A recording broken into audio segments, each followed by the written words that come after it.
Salut le renard des surfaces, c'est Fox Inverbox, la chaîne qui décortique le foot avec passion et précision. Heureux de vous retrouver après plusieurs semaines d'absence. Donc ce soir, nous allons revenir sur les huitièmes de finale aller de la Ligue des Champions qui se sont joués, vous le savez tous, mardi et mercredi dernier.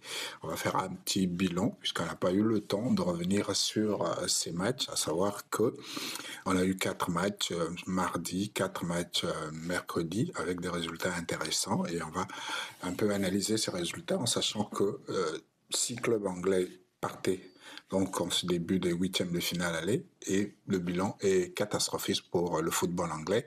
Sur les 4, il y a 4 sur les 6, il y a 4 défaites et 2 matchs nuls. C'est Arsenal qui a pu faire match nul à Leverkusen quand on passe au Bayern et Newcastle qui a été tenu en échec à la dernière minute par le FC Barcelone alors que les Magpies menaient 1-0.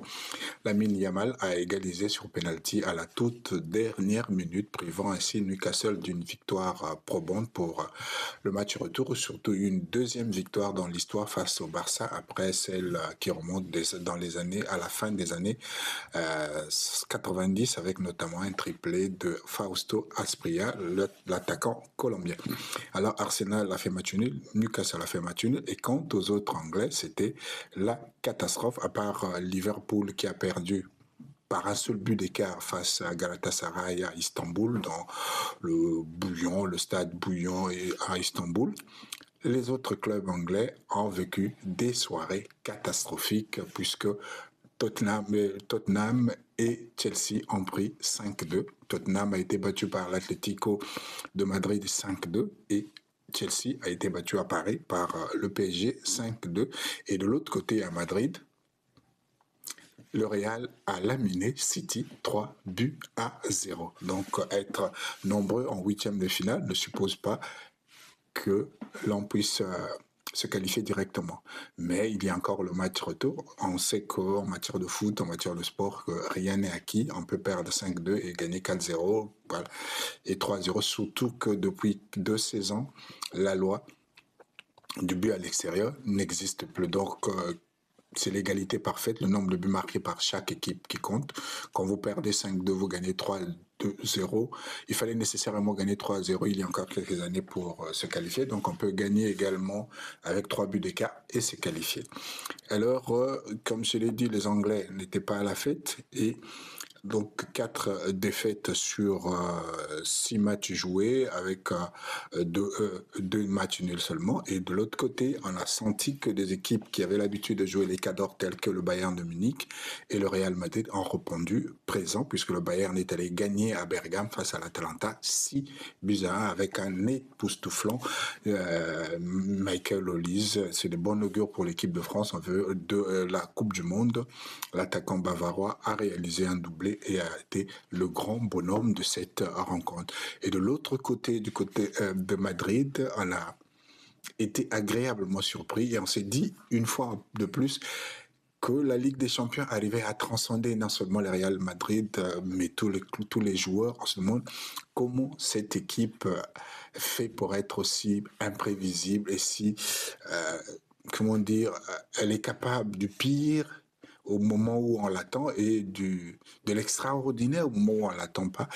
Et qu'il est vrai que personne, on s'attendait à un match serré, à un match très difficile, très disputé face à City, mais le Real Madrid est rentré dans le match très en fort avec un visage différent, un visage qu'on n'avait plus vu depuis plusieurs matchs, voire même plusieurs saisons. Le Real Madrid moribond de la saison dernière et moribond depuis le début de cette saison, qui perdait même des matchs qu'il ne devait pas perdre, qui perdait face à des équipes insignifiantes, avait un visage conquérant et qui regardait City et en face, les yeux dans les yeux, et a pu gagner 3-0 avec un triplé improbable. Là aussi, si on avait demandé à Federico Valverde en début de match s'il pouvait marquer un triplé en première mi-temps face à City, il n'allait pas croire. Mais pourtant, c'est ce qui s'est passé. Non seulement l'homme a marqué 3 buts en première mi-temps, mais il a été partout. Il a été le grand homme de cette victoire. Et j'ai pas compris à la fin, quand Donnarumma a fauché Vinicius, pourquoi l'attaquant brésilien n'a pas laissé au milieu de terrain uruguayen de réaliser un quadruplé. Il aurait pu le laisser puisqu'il était dans une forme phénoménale. Tout lui réussissait sur le match. Malheureusement, Vinicius a tiré son penalty arrêté par Donnarumma. Et décidément, le stade Santiago Bernabéu ne réussit pas trop au gardien italien. On se rappelle du temps où il était au Paris Saint-Germain. Il avait déjà pris un triplé signé Karim Benzema. Et là, c'est Valverde qui marque 3 buts et qui montre que la Ligue des Champions, c'est dans l'ADN du club madrilène. Et quand cette musique est entonnée, que cette hymne est entonnée, les joueurs du Real Madrid deviennent d'autres personnes. Et c'est de bon augure donc pour les matchs retour qui vont se jouer la semaine prochaine. Le Real a déjà pris une option. Et de l'autre côté, on a été également surpris par le classement proposé par Pep Guardiola.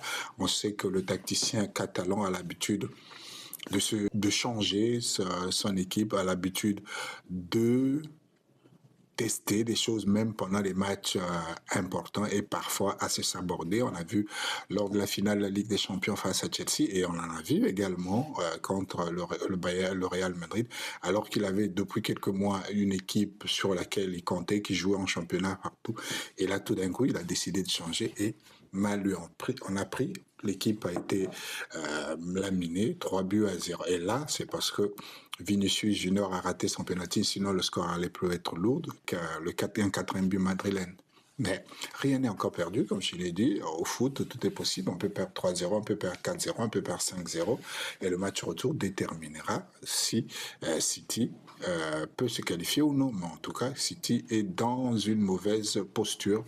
Prendre 3 buts, c'est l'écart le plus l'écart idéal quand on gagne au match aller, en supposant qu'à 2 buts, ça peut être remonté, 3 buts, c'est un peu plus au-dessus, le 4 buts, c'est souvent l'écart le plus difficile. Mais on a vu avec la remontada du Barça face au Paris Saint-Germain que tout était possible. On a vu également le Liverpool éliminer le Barça après avoir perdu 3-0 au match aller. Donc tout est possible. 3 buts d'écart, c'est aussi l'écart entre le Paris Saint-Germain, tenant du titre, et Chelsea, le champion du monde en titre. Donc c'était une sorte de revanche entre ces deux équipes qui s'étaient retrouvées aux États-Unis lors de la Coupe du Monde, la finale de la Coupe du Monde des clubs, remportée assez facilement et à la surprise générale par Chelsea, 3 buts à 0. Et là, le Paris Saint-Germain, au Parc des Princes, a pris sa revanche en gagnant 5 buts à Ousmane Dembélé, très en forme, et surtout le Georgien Kvaratskhelia qui est rentré après 60 minutes et qui a marqué les 2 buts, permettant donc au club parisien de gagner 5-2. Et que dire du milieu portugais Vitinha qui a eu ce but magnifique, ce toucher de balle, ce lob qui a permis au PSG de commencer à mener 3 buts à 2 après une grosse erreur du gardien Jorgensen qui a été mis sous pression par Barcola et a perdu le ballon avec Kvaratskhelia ne donne la passe à Vitinha pour le 3e but. Donc on revient sur les résultats en sachant que Galatasaray a battu Liverpool 1 but à 0, que le Bayern est allé gagner à Bergame 1-6, donc 5 buts d'écart. On peut dire que le Bayern est déjà en quart de finale, mais on ne sait jamais, on attend de voir. Newcastle, le FC Barcelone, 1 but partout. Le FC Barcelone va recevoir pour le match retour, ça sera le 18 mars prochain. Et ensuite, on a à Tottenham, on a assisté Tottenham qui a perdu à Madrid face à l'Atlético, 5-2. Et là, on assistait à une scène insolite qui ne s'est jamais produite. Le gardien de Tottenham, Kinski, qui n'a rien à voir avec Lors, l'acteur allemand. Kinski, le Tchèque, qui a été remplacé à la 17e minute après avoir encaissé 3 buts, notamment 2 erreurs de sa part, avant une 3e erreur qui a coûté un 3e but marqué par Antoine Griezmann, le 2e but de l'Atlético d'ailleurs. Donc c'était une soirée cauchemardesque pour Tottenham et le gardien est sorti après 17 minutes de jeu. C'est la première fois en Ligue des Champions qu'un gardien sort aussitôt, sauf 4 blessures. Là, il n'y a pas 4 blessures, c'est juste l'entraîneur qui a jugé que le gardien n'était plus dans le coup pour éviter une valise. Il fallait vite le faire sortir pour faire entrer le gardien Vicario qui était qui est le titulaire habituel. Et là aussi, on se pose la question pourquoi Igor Tudor, le néo-technicien de Tottenham, a décidé de changer son gardien pour un match si important et de mettre en place un jeune gardien, 22 ans, qui n'avait jamais joué en Ligue des Champions. Décidément, les entraîneurs parfois sont traversés par des idées qui, au lieu de faire gagner pour certains clubs, peut parfois les plomber, comme le voit souvent avec Pep Guardiola quand il décide de beaucoup réfléchir et de beaucoup prendre des initiatives, des innovations. Arsenal, à la surprise générale, a été tenu en échec par le Bayern Leverkusen 1-0, donc on a et le Real Madrid a pris Manchester City 3-0. Et j'avais oublié de mentionner